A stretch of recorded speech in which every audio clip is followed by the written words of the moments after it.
हम लोग अभी हैं गर्दनी बाग धरना स्थल पर, जहां पर कि पूरे बिहार में अगर कोई मुद्दे को उठाना होता है तो आज के डेट में आपको यहीं पर आकर धरना देना पड़ता है।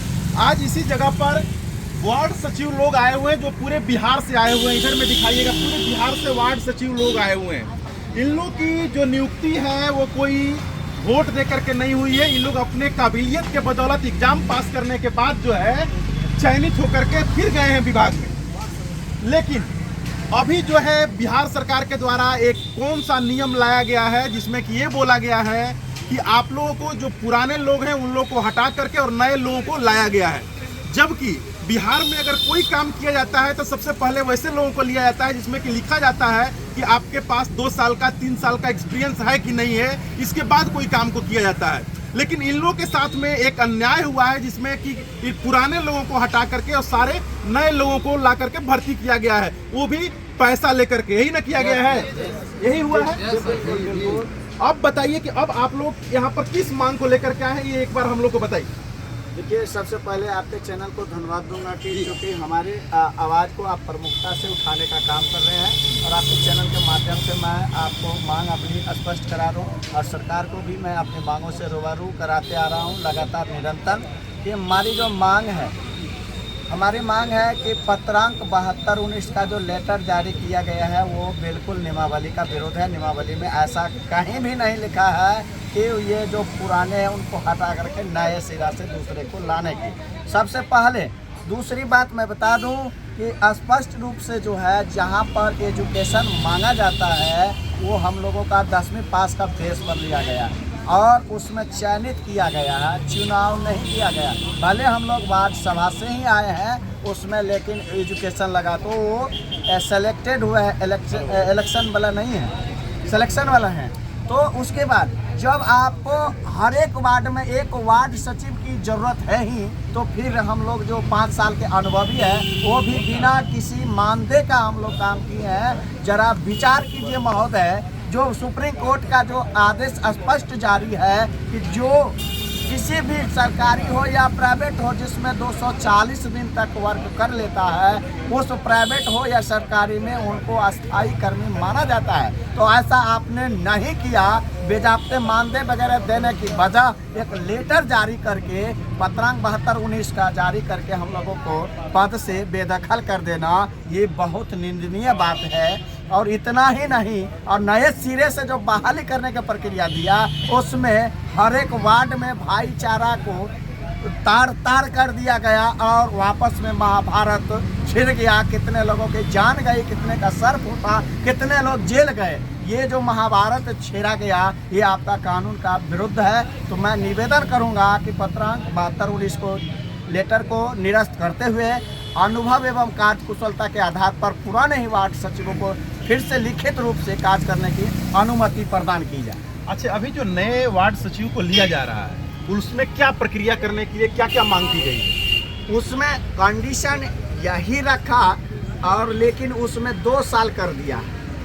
बेजाब्ते उन लोगों का जो है जो कोर्ट से एफिडेविट लगाया जा रहा है, ये कहीं ना कहीं सरकार की गंदी राजनीतिक बू आ रही है, झलक आ रही है। ये जो है मानव और मानवता को जो तार तार करके और अपनी जिसकी ये कहावत को सच कर रहे हैं कि जिसकी लाठी उसकी भैंस। तो मैं साफ तौर से आपके चैनल के माध्यम से मैं बताना चाहूँगा कि सरकार जो चाचा भतीजे के चल रहे हैं उसमें 2 आपका मेन मुद्दा जो है 2024-2025 हम लोग तब तक नहीं यहाँ से जाएंगे जब तक लिखित रूप से हमारी मांग नहीं पूरी होती है, तब तक यहाँ से नहीं जाएंगे। और इतना याद मैं दिला रहा हूँ, हर एक वार्ड में हम लोगों का पकड़ है। अगर 10 का भी वोट का अगर खेला खत्म करेगा ना तो चाचा जी आप सुन लीजिए, कान खोल कर दिल्ली जाने के सपना भूल जाइएगा। और भतीजा जी आप भी जान लीजिए कि बिहार में सरकार बनाना आप भी भूल जाइएगा। तेजस्वी यादव के पास आप लोग मिलने के लिए गए हुए थे? हाँ बिल्कुल, और मैं उस बात को तो मैं दोहरा रहा हूँ कि मिलने ही नहीं बल्कि वो जो पूर्व में नेता प्रतिपक्ष हुआ करते थे इसी गर्दनी बाग की धरती पर 18 दिसंबर 2021 में आए और तमाम भरी सभा में हम लोगों के साथ वादा किए। उनका ऑन रिकॉर्ड वीडियो भी है। बहुत सारे चैनल था। उसके बाद इस साल भी हम लोग जो धरना पर 4 दिसंबर से बैठे हुए हैं, 14 तारीख को हम लोग 5 सदस्यीय टीम गए, उनसे मुलाकात किए। उन्होंने आज भी आश्वासन दिया, आगे भी दे रहे हैं। तो आश्वासन से काम नहीं चलेगा, जब तक लिखित नहीं देंगे तब तक हम लोग हटने वाले में से नहीं हैं। सर क्या लगता है आप लोग की, क्या इसमें सरकार की तरफ से आपकी क्या मांग है? सरकार से मांग है कि चिट्ठी जो है पुराना जो 72-19 जो 13-12-20-21 को जारी किया गया है उसको समाप्त कर दिया जाए और हम लोग को पुनः स्थापित कर दिया जाए। उसके बाद जो हम लोग का बकाया सैलरी है आपको लगभग 6 साल का वो जारी कर दिया जाए। कितना सैलरी रखा गया था उस समय? सैलरी लगभग आपको रखा गया है 5,000 प्लस रखा गया है। वो मानदेय कहिए, उसको सैलरी दूसरे शब्दों में कह दिए मानदेय कहिए, मानदेय। और उसके बाद 6 हज़ार निश्चित कम से कम आना था और महंगाई है उसमें 6 हज़ार में कुछ बचता नहीं है।